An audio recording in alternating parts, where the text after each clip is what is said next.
আনৰ সন্মুখত বদনাম নাগাব।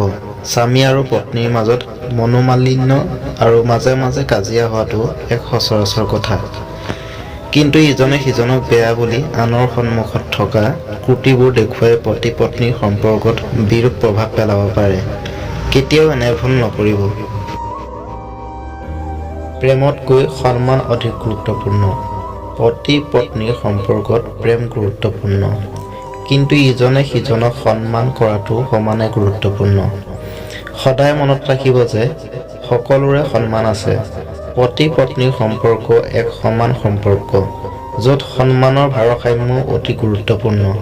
অন্যথা এনে সম্পৰ্ক যিকোনো দিনতে ভাঙি যাব পাৰে। সংগীৰ প্ৰতি ভৰসা। আপোনাৰ সংগীৰ প্ৰতি ভৰসা থকা অতি প্ৰয়োজন, কাৰণ পতি পত্নীৰ সম্পৰ্কত ভৰসা গুৰুত্বপূৰ্ণ। যদি ভৰসা নাথাকে তেনেহ'লে সেই সম্পৰ্কত কাজিয়া লগাৰ সম্ভাৱনা থাকে, লগতে সম্পৰ্ক ভাঙি যোৱাৰ আশংকা থাকে। সেইবাবে আপোনাৰ সংগীৰ প্ৰতি ভৰসা থকা অতি প্ৰয়োজন। সুখ কমিবলৈ নিদিব। সুখ আৰু দুখ দুয়োটাই জীৱনলৈ আহে। পতি পত্নীয়ে সুখ আৰু দুখ দুয়ো সময়ত এজনে আনজনৰ সহায় কৰা উচিত। দুখৰ সময়তো সৰু সৰু আনন্দ উপভোগ কৰিবলৈ নাপাহৰিব। এনে কৰিলে আপোনাৰ দাম্পত্য জীৱন শক্তিশালী হ'ব আৰু সমস্যাৰ পৰা সুৰক্ষিত হ'ব।